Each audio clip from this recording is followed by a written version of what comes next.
தெய்வீக பணி இன்றைக்கும் என்றைக்கும் தொடர்கின்ற வகையிலும் பொன்வா விழா ஆண்டில் மிக பிரம்மாண்டமாக விரிந்து பறந்திருப்பதை நினைக்கிற பொழுது இந்த ஆன்மீக சக்தியை யாராலும் ஒருபோதும் அழிக்க முடியாது. அதுதான் மானுடத்தை காத்து நிற்கும் என்பதை நம்மாலே புரிந்து கொள்ள முடிகிறது. முழுக்க முழுக்க தங்கத்தால் அமைந்த இந்த ஆலயம் இந்தியாவிலே இரண்டு தான் இருக்கிறது.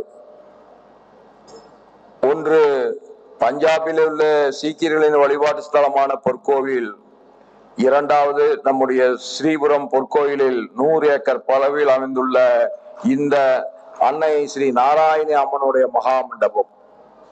அதனால்தான் அங்கே ஒரு பொற்கோயில், நம்முடைய வேலூரில் ஸ்ரீபுரத்தில் ஒரு பொற்கோயில். இந்த ஸ்ரீபுரம் பொற்கோயிலில் சக்தி அம்மா அவர்கள் 1500 கிலோ தங்கத்தில் பொற்கோயிலை உருவாக்கி காலம் கடந்து சரித்திரம் படைக்கும் ஆன்மீக தலமாக நமக்கு வழங்கி இருக்கிறார்கள், பக்தர்களுக்கு வழங்கி இருக்கிறார்கள். பக்தியுடன் தர்ம நெறிகளை மக்களுக்கு வழங்கி ஒருத்தரை ஆசீர்வாதம் செய்கின்றார் அம்மா என்று சொன்னால், நீ அப்படி வருவாய் இப்படி வருவாய் அதனால் அப்படி இருக்க வேண்டும் என்று ஆசீர்வதிப்பில்லை. நீ எப்படி வந்தாலும் தர்மத்தை ஒட்டிய வாழ்வு உன்னுடையதாக இருக்க வேண்டும் என்று ஆசீர்வாதம் செய்கின்றவர் தான் நம்முடைய சக்தி அம்மா அவர்கள்.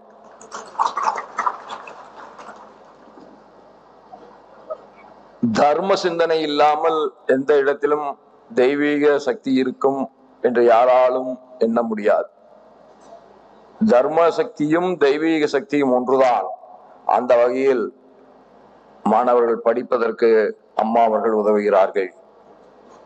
வசதி இல்லாத கோயில்களை சார்ந்தவர்கள் வந்து கேட்கிற பொழுது கும்பாபிஷேகத்திற்கு உதவுகிறார்கள். தண்ணீர் பற்றாக்குறை உள்ள இடங்களில் குடித நீரை சென்று விநியோகம் செய்கின்றதாக நம்முடைய ஸ்ரீபுரம் நாராயண பீடத்தில் தர்ம சேவைகளின் பட்டியல் தொடர்கிறது, நீண்டு கொண்டே போகிறது. பல ஆண்டுகளுக்கு முன்பே இப்ப எல்லாரும் சைக்கிள், எல்லா அரசாங்கங்களும் அநேகமா சைக்கிள் வழங்கி கொண்டிருக்கார்கள். பல ஆண்டுகளுக்கு முன்பே இது சிந்தனையில் விதித்து ஏழை மாணவர்களுக்கு சைக்கிளை தருகிற பொழுது அவர்கள் சவாரி செய்வதற்காக மட்டுமல்ல, அவர்கள் வாழ்க்கையில் தங்களுக்கு தேவையான கல்வியை கற்பதற்காக இருக்கட்டும் என்று உதவுகின்ற மனம் கொண்டவர்களாக நம்முடைய அம்மா அவர்கள். பல ஆயிரம் மக்களுக்கு அன்னதானம் வழங்குவதை இறைவனுக்கு செய்கின்ற மிகப்பெரிய சேவையாக நம்முடைய ஸ்ரீபுரத்தில் அம்மா அவர்கள் தொடர்ந்து செய்து வருகிறார்கள். ஸ்ரீபுரத்துல எங்க போனாலும் சுத்தமாக இருக்கிறது. எந்த ஒரு சிறு இடத்திலே கூட தேவையற்ற சிறு குப்பை கூட இருப்பதில்லை. இது எப்படி சாத்தியமாகிறது? ஏதோ 500 ஆள் 1000 ஆளை போட்டு அவர்களை எல்லாம் அழைத்து அவர்களுக்கு வேலை தருகின்ற ஒரு திட்டமா இது என்றால் இல்லை. வருகின்றவர்களே வேலை செய்கின்றவர்களாக தன்னார்வமிக்க பணியாளர்களால் தான் இந்த ஸ்ரீபுரம் இவ்வளவு தூய்மையாக இருக்கிறது என்று சொன்னால், அது கடவுள் வருகின்ற பக்தர்களிடத்திலே கூட உருவாக்குகின்ற ஒரு நல்ல சிந்தனை. அதற்கு அம்மாவினுடைய ஆசீர்வாதமே காரணமாகும். அம்மா அவர்களே சுற்றுச்சூழலை பாதுகாப்பும் எப்பொழுதுமே சொல்வார்கள். இப்போது கூட இன்றைக்கு பேசிக்கொண்டிருந்தேன், சொன்னார்கள்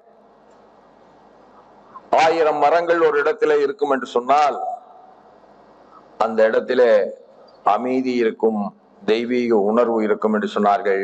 அதனால் தான் இன்றைக்கு எங்கே பார்த்தாலும் நம்முடைய நாராயணி பீடம் மட்டுமல்ல, ஸ்ரீபுரம் முழுவதும் மரங்கள் நிறைந்த பகுதியாக அம்மா அவர்களுடைய முயற்சியிலும் ஆசீர்வாதத்திலும் அது இன்றைக்கு மகத்தான வெற்றி பெறுகின்ற பசுமை இயக்கமாக, ஒட்டுமொத்த பசுமை குடிலாக ஸ்ரீபுரம் மாறி இருக்கிறது. கொரோனா காலகட்டத்தில் மனிதர்களே பார்ப்பதே சிரமம் என்கின்ற நேரத்திலே கூட ஏழை எளிய மக்கள், சுகாதார பணியாளர்களுக்கு தேவையான அத்தனை உணவையும் தந்ததோடு மட்டுமில்லாமல் பல ஆயிரம் குடும்பங்களுக்கு பல மாதங்கள் மளிகை பொருள்களை தந்து இன்னுயிர்களை காத்தவர் நம்முடைய அம்மா என்பது போற்றுதலுக்குரியதாகும். இங்கே மட்டுமின்றில்லை, இலங்கையிலே உள்நாட்டு போரில் பாதிக்கப்பட்ட தமிழ் மக்களுக்கு தேவையான உதவி பொருள்களை இந்தியாவிலிருந்து நேரில் சென்று வழங்கிய கடவுளாகத்தான் அந்த செயலை செய்ய முடியும் என்றாலும் கூட அவர் சக்தி அம்மா அவர்கள் தானே சென்று ஈழத்தில் அந்த பாதிக்கப்பட்ட மக்களுக்கான அத்தனை உதவியும் செய்தவர் தான் நம்முடைய அம்மா அவர்கள். அன்புதான் கடவுள் என்பதை ஆணித்தரமாக சொல்லுகிறார் திருமூலர். அன்பும் சிவமும் இரண்டென்பர் அறிவிலார், அன்பே சிவமாவது ஆறும் அறிகிலார், அன்பே சிவமாவது ஆறும் அறிந்தபின் அன்பே சிவமாய் அமர்ந்திருந்தாரே என்று திருமூலர் சொல்கிறார்.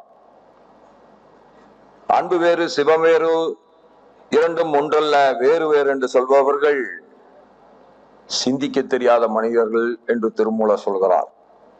அன்பே சிவம் என்பதை யாரும் அறியாதிருக்கிறார்கள். அன்புதான் சிவம் என்பதை எல்லோரும் அறிந்து விட்டால் பிறகு அவர்களே அன்புருவமான சிவமாய் வாழ்வார்கள் என்று திருமூலர் சொல்லி சென்றிருக்கிறார். திருமூலர் சொல்லி எத்தனை ஆண்டுகளாக இருக்கிறது. நம்மில் எத்தனை பேர் அப்படி மாற விரும்புகிறோம். ஆனால் திருமூலர் சொல்வது திருமூலரோடு போய் விடவில்லை. இன்றைக்கு சக்தி அம்மாவின் மூலமாகவும் அது நம்முடைய மண்ணிலே பரவி கொண்டிருக்கிறது. அதனால்தான் பாரதி சொன்னான், அன்பு சிறந்த தவமில்லை என்றான். அப்படி பிறர்வால் அன்பாக இருப்பதும் பிறருடைய மனம் நோகாமல் நடந்து கொள்வதும், சில பேர் நம்முடைய மனம் நோகும்படி நடந்து கொண்டாலும் கூட அதை உடனே மறந்து அவர்களை அரவணைப்பதும் தான் உயர்ந்த சிந்தனைக்கு சொந்தக்காரர்கள் என்பது நம்முடைய நாராயணி அம்மாவினுடைய அருள் வாக்காக நான் கருதுகிறேன். இவ்வாறு அனைவரும் அன்பு சரிந்து அன்பே சிவம் என்ற உலகத்திற்கு பறைசாற்றும் ஆன்மீக சித்தராய் அறம் வளர்க்கும் செல்வனாகிய ஸ்ரீ சக்தி அம்மா அருளாசி வழங்குவதை கலிகாலத்தின் பெருந்தவமாய் நான் கருதுகிறேன். இந்த பொன்விழா ஆண்டில் ஸ்ரீ நாராயணி வீடம் ஆள்போல் தலைத்து அருகுபோல் வேரூன்றி எல்லோருடைய மனங்களையும் நல்லறத்தையும் ஆன்மீக உணர்வையும் வளர்க்கின்ற சக்தி அம்மா அவர்களின் தர்ம காரியங்களும் அருளாசிகளும் இன்றைக்கு மட்டுமல்ல, எத்தனை ஆண்டுகள் ஆனாலும் எத்தனை தலைமுறைகள் வந்தாலும் அது தொடரும் என்கின்ற நம்பிக்கை நம் அனைவருக்கும் இருப்பதற்கு காரணம் அம்மாவின் அவர்களுடைய அருளாசிதான். வாழிய செந்தமிழ், வாழ்க நெற்றமலர், வாழிய பாரத மணி திரு நாடு, வாழ்க பாரதம், வந்தே மாதரம். வந்தே மாதரம் என்று சொன்னால் தாய் திருநாட்டை வணங்குகிறேன் என்று அர்த்தம். நாம் தாய் திருநாட்டையே தெய்வமாக நினைத்து வணங்குபவர்கள். ஏன் என்று சொன்னால் இந்த சமூகத்தையே ஒரு அறம் சார்ந்த சமூகமாக மாற்ற வேண்டும் என்று உணர்வுக்கு சொந்தக்காரர்கள். அந்த வகையிலே அம்மாவினுடைய ஆசி இருக்கிற பொழுது ஒரு மகத்தான சமூகத்தை உருவாக்க முடியும் என்கின்ற நம்பிக்கையோடு என் உரையை நிறைவு செய்கின்றேன். நன்றி, வணக்கம்.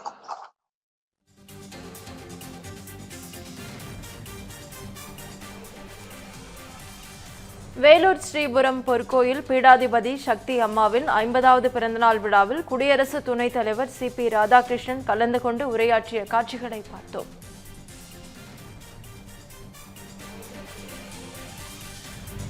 திருநெல்வேலி மக்களே, நம்ம திருநெல்வேலியில உங்களுக்குன்னு ஒரு சொந்த வீடு கட்ட ஒரு பெஸ்ட் சான்ஸ் வந்திருக்கு. Yes, launching G Square Artistic Enclave தச்சநல்லூர். திருநெல்வேலியோட ஃபர்ஸ்ட் எவர் கேட்டட் கம்யூனிட்டி, அதுவும் அமிர்தா வித்யாலயம் பக்கத்திலேயே.